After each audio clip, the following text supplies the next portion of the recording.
கண்ணியத்துக்கும் பெருமதிப்புக்கும் உரிய சகோதரர்களே சகோதரிகளே, இன்றைய இந்த அமர்வில்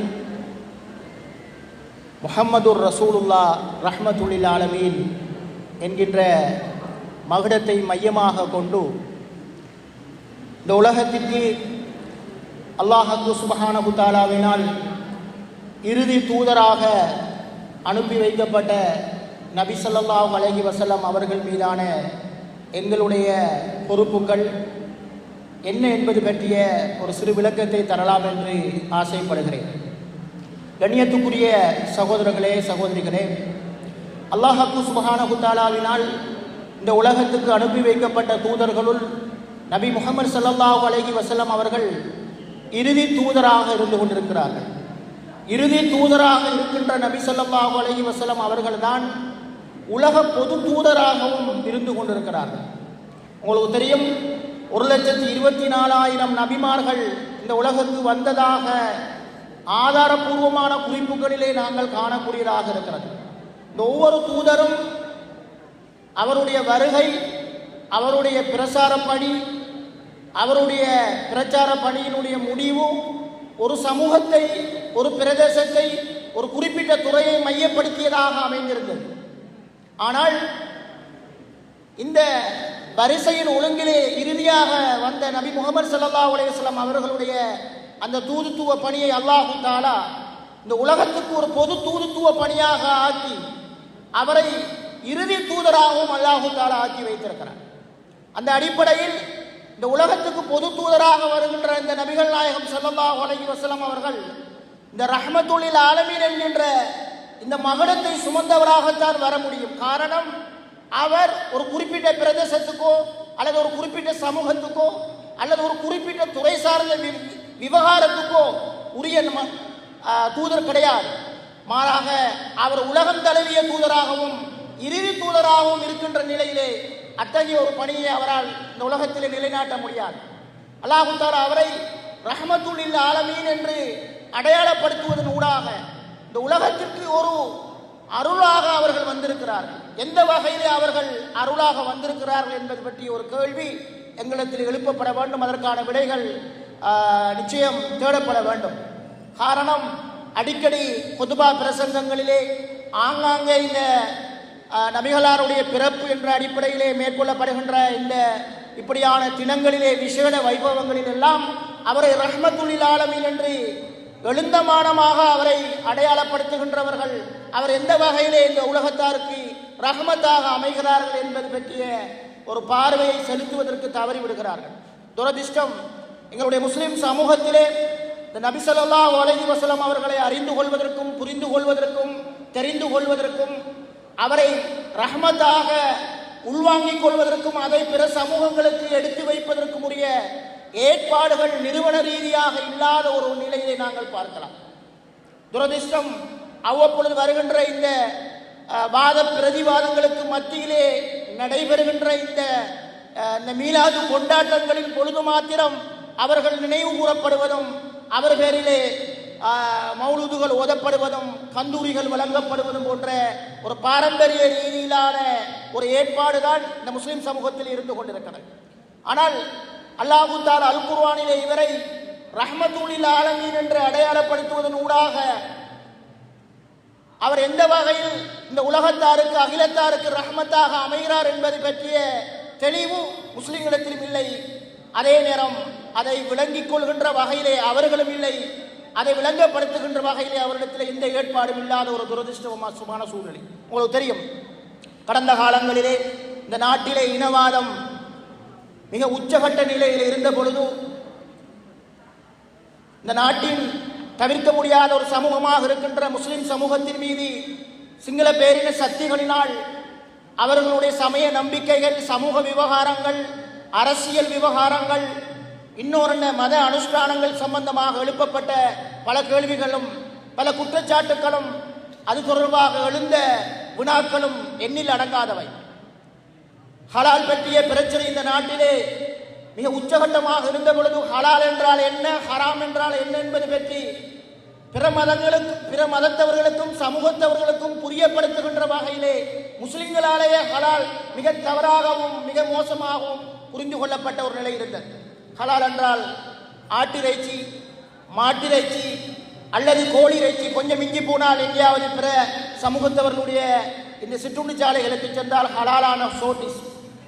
இந்த குறுகிய வட்டத்துக்குள் ஹலாலை பார்த்த சமூகத்தால் ஹலால் சம்பந்தமாக எழும்பி வந்த அந்த பூதாகரமான அந்த கேள்விக்கு விடை கொடுப்பதிலே, அதற்கு தெளிவு வழங்குவதிலே, அதற்கான அறிவுபூர்வமான ஒரு விவாதத்தை நடத்துவதிலே முஸ்லிம் சமூகம் மிகப்பெரிய சிக்கல்களை எதிர்கொண்டது.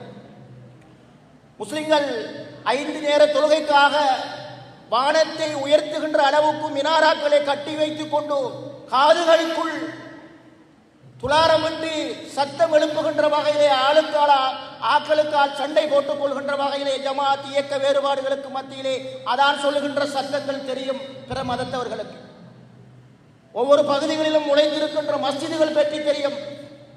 சுற்றுச்சூழலுக்கும் மிகப்பெரிய ஆபத்தாக இவைகள் அமைந்திருக்கிறது என்பது பற்றியும் அவர்களுக்கு தெரியும்.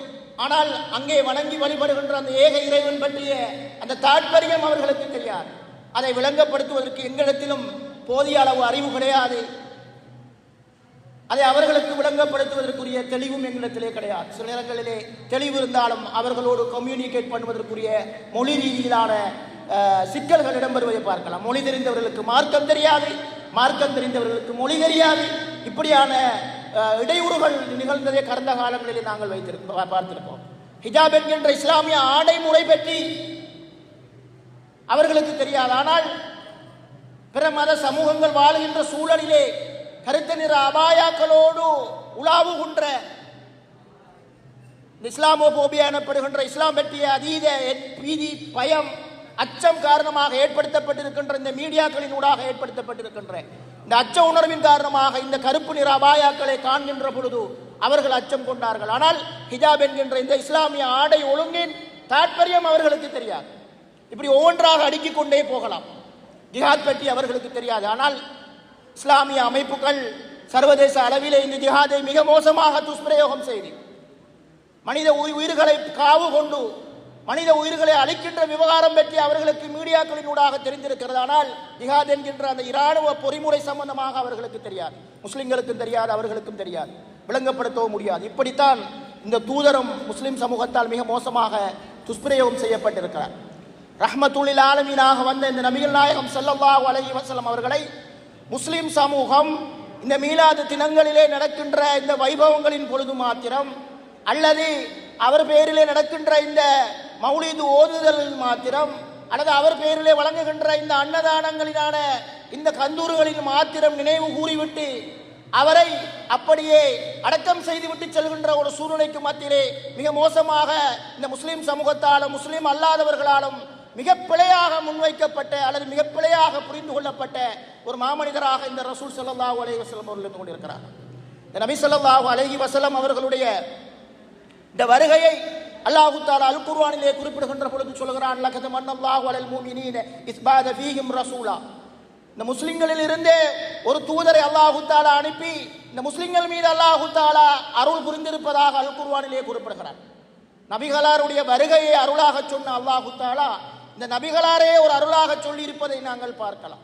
உங்களுக்கு தெரியும், இஸ்லாமிய வரலாற்றிலே நபி ஸல்லல்லாஹு அலைஹி வஸல்லம் அவருடைய வருகை இடம்பெற்ற அந்த கிறிஸ்துவுக்கு பின் 6ஆம் நூற்றாண்டு ஜாகிலியா காலம் என அடையாளப்படுத்தப்படுகிறது. இந்த ஜாகிலியா என்கின்ற இந்த சொல்லாடல் அறியாமை என்று தமிழிலே எளிய முறையிலே மொழிபெயர்ப்பு செய்யப்பட்ட பொழுதிலும் இமாம் அபுல் ஹசன் அலி ரதி ரஹிமஹுல்லாஹ் அவர்கள் தன்னுடைய நூலான மாதா ஹசிரல் ஆலம் பின் ஹிதாத்தில் முஸ்லிமின் என்கின்ற இந்த முஸ்லிம்களுடைய வீழ்ச்சியால் இந்த உலகம் இழந்தது என்ன என்கின்ற அவருடைய நூலிலே குறிப்பிடுவது போல அது ஜாகிலியத் என்பது அறியாமை காலம் கிடையாது. மாறாக மனித வாழ்வின் எல்லா துறைகளும் மிக மோசமான சரிவுகளையும் வீழ்ச்சிகளையும் மிக மோசமான பண்பாட்டு ஒழுக்க ஆன்மீக தார்மீக பலகீனங்களையும் கொண்டிருந்த ஒரு காலப்பகுதி. அந்த காலப்பகுதி இப்படிப்பட்ட ஒரு மனிதனுடைய வருகையை எதிர்பார்த்து கொண்டிருந்த ஒரு காலப்பகுதி. 40 ஆண்டுகள் அந்த சமூகத்திலே வாழ்ந்து அந்த சமூகத்திலே கோலோச்சிய அரசோச்சிய கோர தாண்டவமாடிய அனைத்து விதமான அனாச்சாரங்களுக்கும் பஞ்சமா பாதக செயல்களுக்கும் மத்தியிலும் அல்லாஹு தஆலா இந்த தூதரை வாழச் செய்து அவருடைய ஆளுமையிலே எந்த கீறலும் இல்லாமல் அவர் ஒரு மனித புனிதராக அல்லாஹு தஆலா அவரை அந்த அந்த பகுதியிலே வாழச் செய்து 40 ஆண்டுகளுக்கு பின்னர் அவரை ஒரு தூதராக ஆக்கி அருள்கிறார். இதுதான் அந்த நபிகளாருடைய வருகை அருளாக அமைந்த விதம். நபிகளாருடைய அந்த தூதுத்துவத்துக்கு எதிராக அன்றைய ஆன்மீக சக்திகள், சமய சக்திகள், சமூக சக்திகள், பொருளாதார சக்திகள் அவர் மீது குற்றச்சாட்டுக்களை முன்வைத்த பொழுது இவ்வளவு காலம் 40 ஆண்டுகளிலே அவர் கடைபிடித்த அந்த வாழ்வியல் முறையிலே எந்த விதமான ஒரு கீறலையும் ஏற்படுத்த முடியாமல் அவர்கள் திரிசங்க நிலைக்கு உட்படுத்தப்பட்டார்கள். நபி ஸல்லல்லாஹு அலைஹி வஸல்லம் வாழ்க்கை வரலாற்று புத்தகம் ஒரு திறந்த புத்தகமாக அந்த சமூகத்திலே இருந்தது. அவர்கள் சொன்னார்கள், லகத் லபித்து ஃபீக்கும் உம்ரன் மின் கப்லிஹி அஃபலா தஅகிலூன். இவ்வளவு ஆண்டு காலமும் நான் உங்களில் ஒருவனாக வாழ்ந்திருக்கின்ற பொழுது நான் குறிப்பிடுகின்ற முன்வைக்கின்ற இந்த தூதுத்துவ பணியிலே உங்களால் எந்த குறையை கண்டுகொள்ள முடியும் என்று அவர் தன்னுடைய தனிப்பட்ட தனி மனித ஒழுக்கத்தையும் வாழ்வையும் தான் அங்கே அந்த சமூகத்தின் முன்னால் வைத்து அந்த தூதுத்துவத்தை உறுதிப்படுத்தியதை உத்தரவாதப்படுத்தியதை நாங்கள் பார்க்கலாம். அவருக்கு பொருள்கள் மீதோ, பெண்களின் மீதோ, சமூக அந்தஸ்தின் மீதோ, பதவிகளின் மீதோ எந்த ஆசையும் இருந்து கொள்ளவில்லை. அதை அல்லாஹ் தஆலா அல் குர்ஆனிலே மிக தெளிவாக குறிப்பிட்டு காட்டுகிறார். அறிவு ரீதியாக ஏதாவது ஒரு அவரிடத்திலே கோளாறு இருந்ததாக என்று நாங்கள் தேடி பார்த்தாலும் அப்படிப்பட்டவராகவும் அவர் இருக்கவில்லை. அவர்கள் சொல்லுகிறார்கள், குல் ஐலுக்கும், உங்களுக்கு ஒரு வாஹிதத்தின், உங்களுக்கு ஒன்றை நான் சொல்கிறேன், நான் தகுமுல் இல்லாஹி மத்னா வ துலாத், 2 2ஆக 3 3ஆக நீங்கள் எழுந்து வாருங்கள், சும்ம ததஃபக்கரூன், அல்லாஹ்வுக்காக எழும்பி வாருங்கள், நாங்கள் எங்களுக்குள்ளே ஒரு கலந்துரையாடலை மேற்கொள்ளலாம் என்று அவர் அறிவுபூர்வமாக தன்னுடைய பிரச்சாரத்தை முன்வைக்கின்றார். சமூக ரீதியான ஒரு அந்தஸ்து அவருக்கு தேவைப்பட்டதா என்று கேட்டால் அதற்கும் அவருக்கு எந்த தேவைப்பாடும் இருக்கவில்லை. காரணம், அவர் அன்றைய கஅபத்துல்லாவை உலக முஸ்லிம்களின் மத்திய தளமாக விளங்கி கொண்டிருக்கின்ற கஅபத்துல்லாவை பராமரித்த அந்த குறைஷி வம்சத்தை சேர்ந்தவராக இருந்தார். அப்துல் முத்தலிப், அபூ தாலிபுக்கு பிறகு மிக எளிமையாக அந்த கஅபத்துல்லாவை பராமரிக்கின்ற பொறுப்பு அவரிடத்தில் வந்துவிட்டு செல்லும். எனவே அவருக்கு பதவியும் ஆசையாக இருக்கவில்லை. குறைஷி கோத்திரம் என்று அன்றைய அரேபிய மக்களால் கொண்டாடப்பட்ட ஒரு சமூகத்தை சேர்ந்தவராக இருந்தார். அவருக்கு சமூக அந்தஸ்தும் அங்கே அவருக்கு தேவைப்பாடாக இருக்கவில்லை. ஏதாவது பண ஆசை அவரிடத்தில் இருந்தார் என்று கேட்டால் அதற்கும் அவர் எந்த தேவைப்பாடும் இருக்கவில்லை. அன்றைய அரேபிய வர்த்தகர்களுக்கு மத்தியிலே கொடிகட்டி பிறந்த ஒருவராக இருந்தார். வியாபார நுணுக்கங்கள், தொழில் சம்பந்தப்பட்ட கலைகள், அது பற்றிய நல்லதொரு அனுபவம் உள்ளவராக இருந்தார். செல்வ செழிப்போடு இருந்தார். இஸ்லாத்திற்கு வந்ததற்கு பிறகு அந்த செல்வத்தை எல்லாம் அடிமைகளை உரிமையிடுவதிலே செலவழித்திருக்கிறார். எனவே பணமும் அவரிடத்திலே எதிர்பார்ப்பாக இருக்கவில்லை. மாறாக இந்த உலகத்திலே ஒரு மாற்றத்தை ஏற்படுத்த வேண்டும்.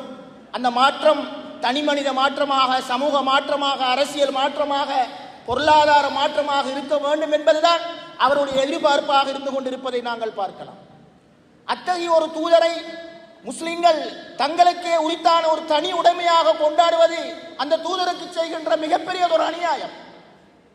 அவர் உலக பொது தூதராக இருக்கின்ற பொழுது முஸ்லிம்களுக்கு வேண்டும் என்றால் அந்த தூதர் அவர்களுடைய உயிரை விட நபி அவுலா பில் முஃமினீன மின் அன்ஃபுஸிஹிம், அந்த தூதர் அவர்களுடைய உயிர்களை விட அவருக்கு மேலானவராக இருக்கலாம். ஆனால் அவர் பொது தூதுவர், உலகம் தழுவிய தூதுவர், இறுதி தூதர். எனவே முஸ்லிம்கள் மாத்திரம் அவரை உரிமை கொண்டாட முடியாது. முஸ்லிம்கள் மாத்திரம் அவரை தங்களுக்குள் மாத்திரம் சுருக்கிக் கொள்ள முடியாது. அது இந்த தீனுக்கும் அவருடைய ரிசாலத்துக்கும் செய்கின்ற மிகப்பெரிய அநியாயமாக மாறிவிடும். அது அல்லாஹ்வுடைய சாபத்தை பெற்று தருகின்ற ஒரு செயலாக மாறிவிடும். எனவே அந்த தூதரை எப்படி நாங்கள் அறிமுகம் செய்யலாம்? இன்று அந்த தூதருடைய வாழ்க்கை சம்பந்தமாக பல்வேறுபட்ட ஆய்வுகளும் ஆராய்ச்சிகளும் பல்வேறுபட்ட மாநாடுகளும் கலந்துரையாடல்களும் உலகம் தழுவிய ரீதியிலே நிகழ்ந்து கொண்டிருக்கின்றன. அந்த தூதரை முஸ்லிம்களை விட மாற்று மதத்தவர்கள் மிக முழு முனைப்போடும் மிக காத்திரமான ஆய்வுகளையும் அவர்கள் செய்து கொண்டிருக்கிறார்கள். பல்கலைக்கழகங்களிலே கலாநிதி ஆய்வுகள் முதற்கொண்டு மிகப்பெரிய இராணுவ ரீதியிலான சஞ்சிகைகளிலே அவருடைய போரியல் நிபுணத்துவம் சம்பந்தமாக கூட ஆய்வுகள் செய்யப்படுகின்றன. துரதிர்ஷ்டம், இலங்கை நாட்டிலே இந்த முஸ்லிம் சமூகம் இந்த தூதரை அறிந்து கொள்வதற்கும் அவரை அறிமுகப்படுத்துவதற்கும் உரிய எந்த விதமான நிறுவன ரீதியிலான ஏற்பாடுகளும் இல்லாத ஒரு சூழல் இருந்து கொண்டிருக்கிறது. இது பற்றி இந்த முஸ்லிம் சமூகத்தில் இருக்கின்ற கல்வியல் நிறுவனங்கள், அரச சார்பற்ற அரச நிதியோடு இயங்குகின்ற கல்வி நிறுவனங்கள் சிந்திக்க வேண்டும். அதிலே கல்வி பயில்கின்ற உங்களை போன்றவர்கள் முன்வர வேண்டும். அதற்கு இந்த சமூகத்திலே மிகப்பெரிய ஒரு ஈடுபாடும் மிகப்பெரிய ஒரு தாக்கமும் இருக்கும் என்பதிலே மாற்று கருத்து கிடையாது. கண்ணியத்துக்குரிய சகோதர சகோதரிகளே, நபி முஹம்மது ஸல்லல்லாஹு அலைஹி வஸல்லம் அவர்கள் சம்பந்தமாக அரபுலகத்தில் ஏராளமான நூல்கள் வந்திருக்கிறது. ஃபிக்ஹு சீரா என்கின்ற ஒரு நூலை முகமது அல் கசாலி ரஹிமவுல்லா அவர்கள் தொகுத்திருக்கிறார்கள். அசீரத்து நபவியா துரூசுன் வ இபருன் என்கின்ற ஒரு நூலை முஸ்தபா சிபாய் என்கின்ற அறிஞர் தொகுத்திருக்கிறார். அந்த நூல் நபிகளாருடைய சீரா பாடங்களும் படிப்பினைகள் என்கின்ற தமிழ் மொழியிலே அது மொழிபெயர்க்கப்பட்டிருக்கிறது. அதே போன்று சீரத்து ரசூல்லா என்கின்ற ஒரு நூல் தொகுக்கப்பட்டிருக்கிறது. சயீத் என்பவர் அதை தொகுத்திருக்கிறார். அதே போன்று முகமது ரசூல்லா என்கின்ற நூலை அஸ்ஸாதிக் அல் உருஜூன் என்கின்ற ஒரு அறிஞர் தொகுத்திருக்கிறார். ஆங்கிலத்தில் ஏராளமான நூல்கள் வந்திருக்கின்றன. இந்த நூல்களிலே மிக முக்கியமான ஒரு நூல் Prophet Muhammad, his life based on the earliest resources. ஆரம்பகால வளங்களை, ஆரம்பகால மூலாதாரங்களை மையப்படுத்தி மேற்கொள்ளப்பட்ட ஒரு ஆய்வு என்கின்ற அடிப்படையில் அந்த புத்தகம் வந்திருக்கிறது.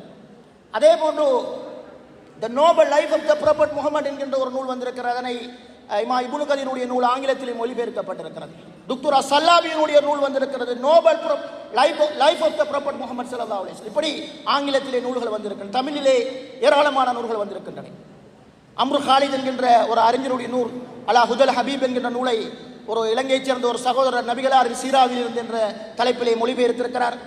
அதே போன்று நான் ஆரம்பத்தில் சொன்னது போல முஸ்தபா சிபாயினுடைய நூலை நபிகளாருடைய வரலாறு பாடங்களும் படிப்பினைகள் என்கின்ற வகையிலே அது மொழிபெயர்க்கப்பட்டிருக்கிறது. இறை தூதர் ஆன்மீக வாழும் லௌகிக வாழும் என்ற தலைப்பிலே தன்வீர் அகாடமி ஒரு நூலை வெளியிட்டிருக்கிறது.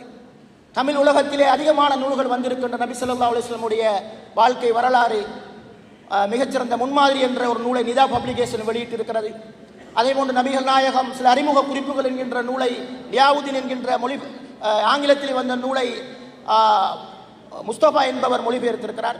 இப்படி ஏராளமான நூல்கள் தமிழிலும் ஆங்கிலத்திலும் அரபுலகத்திலும் வந்திருந்தாலும் இத்தகைய அனைத்து நூல்களிலும் இருக்கின்ற ஒரு பொதுவான குறைபாடு என்னவென்றால் அவருடைய வாழ்க்கை வரலாற்றை காரண காரிய ரீதியாக அலசுவதை விட வெறுமனே வரலாற்று ஆதாரங்களின் பின்புலத்தில் இருந்து அந்த நூல்கள் பேசுவது இந்த நூல்களினுடைய சிறப்பம்சத்தை குறைக்கின்ற ஒரு விடயமாக இருந்து கொண்டிருக்கிறது.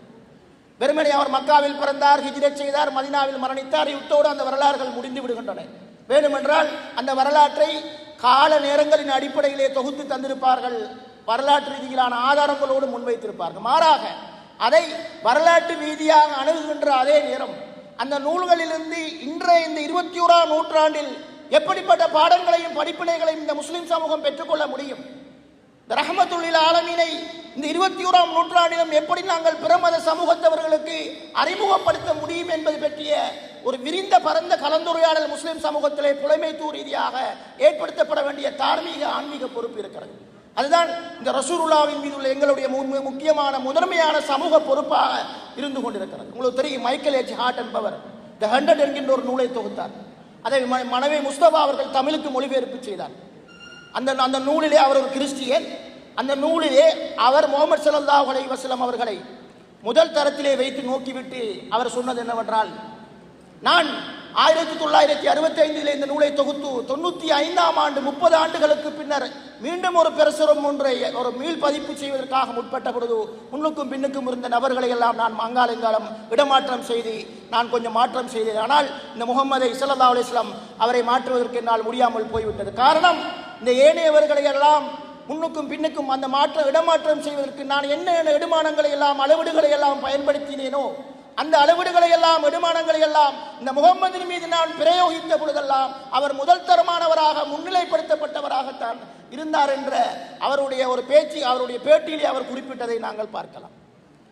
எனவேதான் பிற மதத்தவர்களுக்கு இந்த முஸ்லிம்களுடைய தூதுவராக மாத்திரமல்ல, அவரை உலக மக்களின் அருளாக நாங்கள் அல்லாஹு தாலாவின் அனுப்ப வைக்கப்பட்டவர் என்ற வகையிலே அறிமுகப்படுத்தப்பட வேண்டும். ரஹ்மத்துல் ஆலமீன் என்றுதான் அல்லாஹ் அல் குர்ஆனிலே குறிப்பிடுகிறார்.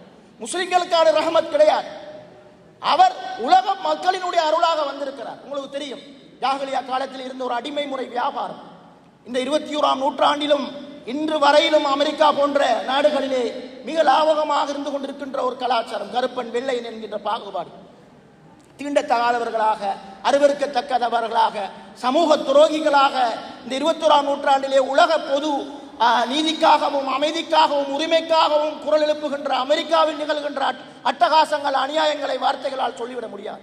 உங்களுக்கு தெரியும், 2014ஆம் ஆண்டு அமெரிக்காவிலே போலீசினுடைய கஸ்டடியில் இருந்த ஒரு கருப்பினத்தைச் சேர்ந்தவர் அவருடைய பிடரியிலே அந்த வெள்ளை நிற வெறி கொண்ட ஒரு காவல்துறை அதிகாரியினால் துடிக்க துடிக்க அவர் கொலை செய்யப்பட்டார். அவருடைய பெடரிலே அவருடைய காலை வைத்து நசுக்கி பிடித்தார். ஐ கான் பிரீத் என்று அவர் அந்த கோஷத்தை எழுப்பிக் கொண்டே இருந்தார். என்னால் சுவாசிக்க முடியவில்லை, என்னை விட்டுவிடு என்று. ஆனால் அவனுடைய அந்த வெள்ளை நிற வெறி அந்த கருப்பின மனிதனை ஒரு சக மனிதனாக மதிப்பதற்கு தடையாக இருந்ததை நாங்கள் பார்க்கலாம். இப்படி இந்த நியூயார்க் டைம்ஸுடைய அறிக்கையின் பிரகாரம் அந்த 2014ஆம் ஆண்டுகளிலே அப்படி போலீசின் கஸ்டடிகளிலே இவரை போன்ற அவருடைய பேர் ரிக் கார்னர் என்ற ஒரு பெயர் குறிப்பிடப்படாத 70 நபர்கள் இப்படி அநியாயமாக படுகொலை செய்யப்பட்டிருக்கிறார்கள். உங்களுக்கு தெரியும், ஏதாவது ஒரு சட்டவிரோதமான ஒரு செயலை அடையாளப்படுத்துவதற்கு பிளாக் லிஸ்ட் என்று தான் சொல்வார்கள். ஏதாவது ஒரு சட்டவிரோதமான ஒரு வியாபாரத்துக்கு பிளாக் மார்க்கெட் என்று தான் சொல்வார்கள். அதே போன்று அவர்களுடைய ஜனாதிபதியின் மாளிகைக்கு ஒயிட் ஹவுஸ், வெள்ளை மாளிகை என்றுதான் பெயர் வைத்திருக்கிறார்கள். இவைகள் எல்லாம் என்னவென்றால் அங்கு பல ஆண்டு காலமாக பரம்பரையாக வாழ்ந்து வருகின்ற அந்த கருப்பின மக்களுக்கு மத்தியிலே இந்த கருப்பின மக்கள் தொடர்பாக அங்கிருக்கின்ற வெள்ளையர்களுக்கு மத்தியிலே ஒரு வெறுப்புணர்வை ஊட்டி அவர்களை அந்த தேசத்திலே வாழ தகுதியில்லாத பிரஜைகளாக மாற்றி அமைப்பதில் இந்த வெள்ளை நிற வெறியர்கள் வெற்றி கண்டிருக்கிறார்கள் என்பதுதான் ஒரு நிதர்சனமாக இருந்து கொண்டிருக்கிறது. கிழக்குலகத்திலும் கூட அந்த சொற்பிரயோகத்தை தான் நாங்கள் மிக லாபகமாக எங்களுடைய அன்றாட வாழ்விலே புழக்கத்தில் இருந்து கொண்டிருக்கிறது. ஏதாவது ஒன்றை தவறான செயற்பாடு என்றால் நாங்கள் அதனை பிளாக் லிஸ்ட் என்றும் பிளாக் மார்க்கெட் என்றும் பிளாக் மணி என்றும் சர்வசாதாரணமாக சொல்லிவிடும். இவைகள் எல்லாம் ஐடியாலஜிக்கல் ரீதியாக இந்த கருப்பினத்தவர்கள் இந்த மனித சமூகத்தின் மீது தொடுத்த யுத்தங்களாக இருந்து கொண்டிருக்கிறது. இதற்கு எதிராக போராடுகின்ற ஒரே ஒரு மார்க்கம், ஒரே ஒரு மதம், ஒரே ஒரு கொள்கை இந்த இஸ்லாமாகத்தான் இருக்க முடியும். இதனை மாற்று மதத்தவர்களும் ஒத்துக்கொண்டிருக்கிறார்கள். இன்று அமெரிக்காவிலே இந்த இஸ்லாம் மிக வேகமாக பரவி கொண்டு வருகின்ற மார்க்கமாக மாறி வருகிறது. இந்த இஸ்லாத்தின் மீது அதனுடைய எதிரிகள் பல்வேறுபட்ட குற்றச்சாட்டுகளையும் பல்வேறுபட்ட விமர்சனங்களையும் பல்வேறுபட்ட போலி தன்மைகளையும் முன்வைக்கின்ற பொழுதிலும் அல்லாஹு தாலாவுடைய வாக்கின் பிரகாரம் இந்த மார்க்கம் இந்த உலகத்திலே மிக வேகமாக பரவி வருகின்ற ஒரு மார்க்கமாக இருந்து கொண்டிருக்கிறது. தீர்வு திட்டங்களாக இந்த இஸ்லாம் முன்வைக்கப்பட வேண்டும். ரஹ்மத்துல் ஆலமீனை இந்த இலங்கை நாட்டிலும் ஒரு தீர்வு திட்டமாக நாங்கள் முன்வைக்க வேண்டும். உங்களுக்கு தெரியும், சுவாமி விவேகானந்தர் அவர்கள் அவருடைய ஒரு நூலிலே சொல்கின்ற பொழுது இந்த இஸ்லாம் உலகத்தின் 3 முக்கிய பகுதிகளிலே பரவியதற்கான பிரதான காரணங்களாக அவர்கள் சொல்லிக் கொண்டு வருகின்ற பொழுது இந்த இந்திய துணை கண்டத்தில் இந்த இஸ்லாம் பரவியதற்குரிய மிக முக்கியமான ஒரு காரணமாக அவர்கள் சொல்கின்ற பொழுது சொல்கிறார்கள், it came as a salvation to the downtrodden people of India. இந்த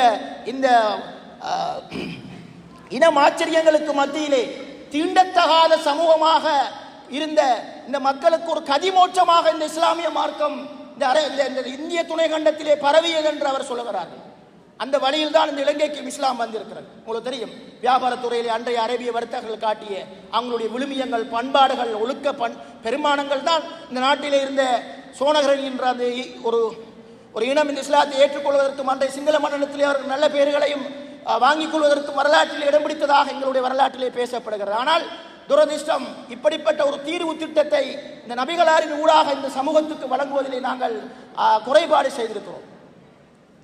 ஆப்பிரிக்க தேசங்களில் இந்த இஸ்லாம் பரவியதற்குரிய மிக முக்கியமான காரணம் அங்கே ஏற்படுத்தப்பட்ட மத ரீதியிலான பழி, மனிதர்களை பலியிடுகின்ற முறைமை காட்டப்பட்டது. ரோம் பாரசீக தேசங்களிலே காணப்பட்ட அந்த ஸ்டேட் டெரரிசம் எனப்படுகின்ற அந்த அரசியல் பயங்கரவாதம், அரச பயங்கரவாதம் காரணமாக இருந்த அந்த நாட்டு மக்களே முஸ்லிம்களை அவர்கள் மிக இலகுவாக நாட்டுக்குள் வந்து எங்களுக்கு விடுதலை பெற்று தருமாறு முஸ்லிம்களுக்கு அவர்கள் குரல் கொடுத்தார்கள், முஸ்லிம்களுக்கு அழைப்பு விடுத்தார்கள். வரலாற்றிலே நாங்கள் பார்க்கிறோம். எனவேதான் இந்த இஸ்லாத்தை இந்த 21ஆம் நூற்றாண்டிலும் நாங்கள் முன்வைக்கின்ற எங்களுடைய அந்த மொழி மாற வேண்டும். உங்களுக்கு தெரியும், அல்லாஹ் தஆலா அல் குர்ஆனிலே குறிப்பிடுகின்ற பொழுது சொல்கிறான், வமா அர்ஸல்னா மின் ரசூலின் இல்லா பிலிசானி கௌமிஹி லியுபய்யின லஹும். எந்த ஒரு தூதரையும் நாங்கள் அந்த தூதரனுடைய சமூகத்தின் மொழியினூடாகத்தான் நாங்கள் அனுப்பி இருக்கிறோம் என்று அல்லாஹ் தஆலா அல் குர்ஆனிலே குறிப்பிடுகிறான். மொழி என்றால் இங்கு நாங்கள் பேசிக் கொண்டிருக்கின்ற இந்த தொடர்பாடல் மொழி மாத்திரம் அல்ல, இந்த கம்யூனிகேஷன் லாங்குவேஜ் மாத்திரம் அல்ல. மொழி என்றால் லாங்குவேஜ் ஆஃப் த ஈரா. அந்தந்த நூற்றாண்டில் என்ன மொழி இருந்ததோ அந்த மொழியினூடாகத்தான் அல்லாஹ் தஆலா ஒவ்வொரு தூதரை இந்த உலகத்துக்கு அனுப்பி வைத்திருக்கிறான். மூசா அலைஹிஸ்ஸலாத்து வஸலாம் அவருடைய அந்த நூற்றாண்டின் மொழியாக இருந்தது சூனியம். எனவே அந்த சூனியக்காரர்களோடு மோதுகின்ற வகையிலே அவருக்கும் அல்லாஹ் தஆலா சூனியத்தை கற்றுக் கொடுத்து தான் அனுப்பி வைத்தான். ஈசா அலைஹிஸ்ஸலாத்து வஸலாமுடைய காலத்திலே மருத்துவ மாந்திரிகம் தான் அவர்களுடைய லாங்குவேஜ் ஆஃப் த ஈராவாக இருந்தது. எனவேதான் அவர்களோடு போட்டி போடுவதற்காக அல்லாஹு தஆலா அந்த மருத்துவ மாந்திரீகத்தை ஈசா அலைஹிஸ்ஸலாத்து வஸலாம் அவர்களுக்கு கற்றுக் கொடுத்தார். இந்த நபி ஸல்லல்லாஹு அலைஹி வஸல்லம் உடைய அந்த அந்த பேச்சு மொழியாக இருந்தது என்னவென்றால் இலக்கியம். எனவே தான் அல் குர்ஆனை அல்லாஹு தஆலா இலக்கிய ரீதியாக கொடுத்து அந்த குறைஷி காவிர்களோடு அல்லாஹு தஆலா அவர்களோடு விவாதிக்குமாறு அல்லாஹு தஆலா கொடுத்தான். எனவேதான் இந்த நூற்றாண்டிலும் இந்த 21ஆம் நூற்றாண்டிலே எங்களுடைய இந்த பிரச்சாரத்தினுடைய அந்த மொழி மாற்றமடைய வேண்டும். அந்த மொழி எங்களிடத்திலே மாற்றம் பெற வேண்டும். அந்த மொழியை நாங்கள் சரியாக விளங்கிக் கொள்ள வேண்டும். இந்த தூதரை அறிமுகப்படுத்துவதிலே அந்த மொழியை தாக்கம் செலுத்த வேண்டும். இந்த தூதரை தனி மனிதராக பின்பற்றுவதற்கும் அவர் மிக பொருத்தமான மனிதர். பொருளாதார ரீதியாக பின்பற்றுவதற்கும் மிக பொருத்தமான ஒரு மனிதர். குடும்ப தலைவராக பின்பற்றுவதற்கும் மிக தகுதியான ஒரு மனிதர். ஒரு போர் தளபதியாக பின்பற்றுவதற்கும் மிக தகுதியான ஒரு மனிதர். ஒரு அரசியல்வாதியாக பின்பற்றுவதற்கும் மிக தகுதியான மனிதர். ரிசால் அல் முஹம்மதியா என்கின்ற நூலிலே இமாம் சுலைமான் அலி நதவி ரஹிமஹுல்லாஹ் அவர்கள் சொல்வதை போல இந்த தூதரை முஸ்லிம்கள் மாத்திரம் அல்ல, முஸ்லிம் அல்லாதவர்களும் பின்பற்றலாம். காரணம், அவருடைய சொல்லும் செயலும் ஒன்றாக இருந்திருக்கிறது. எந்த நிலையிலும் அது மாற்றமடையவில்லை. இந்த உலகத்திலே அரசியல் கொள்கையை சொன்னவர்கள் தனிப்பட்ட வாழ்க்கையிலே ஃபெயிலியரானவர்களாக இருப்பார்கள். மிகப்பெரிய பொருளாதார சிந்தனைகளை முன்வைத்தவர்கள் எல்லாம் சாதாரண வாழ்க்கையிலே அவர்கள் எல்லாம் தோல்வி கண்டவர்களாக இருப்பார்கள். குடும்ப வாழ்க்கை சம்பந்தமாக பேசுகின்றவர்களெல்லாம் சமூக விவகாரங்களிலே முன்னிலைப்படுத்துவதிலே பின்னிப்பார்கள். ஆனால் இவர் ஒரு தனி மனிதராக வாழ்ந்திருக்கிறார், சமூக தலைவராக வாழ்ந்திருக்கிறார், அரசியல் தலைவராக வாழ்ந்திருக்கிறார், அதே போன்று ஆன்மீக தலைவராகவும் வாழ்ந்திருக்கிறார். இரவிலே தன்னுடைய கால் பாதங்கள் வீங்குகின்ற அளவுக்கும் நின்று தொழுது இருக்கிறார். அதிகாலை சுபோவுக்கு பள்ளிக்கு சென்றிருக்கிறார். 11 மனைவிகளோடு குடும்ப வாழ்க்கை நடத்தியிருக்கிறார். இன்றைய காலப்பகுதியை ஒரு மனைவியோடு குடும்பம் நடத்துவதற்கு கணவன்மார்கள் படுகின்ற பாடுகளுக்கு மத்தியிலே 11 மனைவிகளோடு குடும்ப வாழ்க்கையை நடத்தி எந்த ஒரு மனைவியினாலும் தனிப்பட்ட வாழ்விலும் குடும்ப வாழ்விலும் பொருளாதார வாழ்விலும் அரசியல் வாழ்விலும் எந்த ஒரு தனிப்பட்ட குற்றச்சாட்டுக்கும் உள்ளாகாமல் அப்பழுக்கற்ற ஒரு வாழ்க்கையை இந்த உலகத்திலே வாழ்ந்துவிட்டு சென்றிருக்கிறார் நபி ஸல்லல்லாஹு அலைஹி வஸல்லம். நிறைய பேர் கொள்கைகளை முன்வைப்பார்கள், சிந்தனைகளை முன்வைப்பார்கள், கோட்பாடுகளை முன்வைப்பார்கள். அதோடு வாழ்வதுதான் அவர்களுக்கு மிகப்பெரிய சவாலாக மாறும். ஆனால் இந்த இந்த இந்த இந்த நியமம் நபிகளாருடைய வாழ்வில் வேறுபடுகிறது, வித்தியாசப்படுகிறது, மாறுபடுகிறது. அவர் சொல்லுக்கும் செயலுக்கும் உரிய மனிதராக இருந்திருக்கிறார். அதனால்தான் சுலைமான் நபி ரஹிமஹுல்லாஹ் அவர்கள் சொல்கிறார்கள், இந்த நபிகளார் முஸ்லிம்களால் மாத்திரம் அல்ல, முஸ்லிம் அல்லாதவர்களாலும் பின்பற்றத்தக்கவர், அவர் பின்பற்றப்பட வேண்டியவர் என்று சொல்கிறார். எனவேதான் கண்ணியத்துக்குரிய சகோதரர்களே, இந்த நபி ஸல்லல்லாஹு அலைஹி வஸல்லம் அவர்களை இந்த 21ஆம் நூற்றாண்டிலும் நாங்கள் அறிமுகப்படுத்த வேண்டிய தேவை இருக்கிறது. இன்று விபச்சாரம் கொடிகட்டி பறக்கிறது, மது பாவனை கொடிகட்டி பறக்கிறது, ஃபெமிலி டொமஸ்டிக் அதாவது வயலன்ஸ் குடும்ப வன்முறைகள் இன்று கோரத்தாண்டவம் ஆடிக்கொண்டிருக்கிறது. சமூக ரீதியிலான சக்திகள் இன்று மக்களை சுரண்டி வாழ்க்கை நடந்து கொண்டிருக்கிறது. அரசியல் ரீதியிலான சக்திகள் இன்று உலகை ஆட்டி படைத்துக் கொண்டு கம்யூனிசத்துக்கும் இந்த உலக முதலாளித்துவத்துக்கும் இடையிலான போர் உலகை ஆட்டிக் கொண்டிருக்கிறது. அவற்றால் இந்த உலக மக்கள், எளியவர்கள், வறியவர்கள், வறுமைப்பட்டவர்கள் படுகின்ற பாடுகள் மிக மோசமான ஒரு பாடு. எனவேதான் இந்த 21ஆம் நூற்றாண்டிலும் இந்த இஸ்லாம் தேவைப்படுகிறது, இந்த தூதர் தேவைப்படுகிறார். இந்த தூதரை உலக பொது தூதராக நாங்கள் கொண்டாடுகின்ற அதே நேரம் உலக பொது தூதராக அவரை முன்வைப்பது பற்றிய ஏற்பாடுகள் நிறுவன ரீதியாக புலமைத்துவ மட்டத்திலே முஸ்லிம் சமூகத்திலே ஏற்படுத்தப்பட வேண்டும்.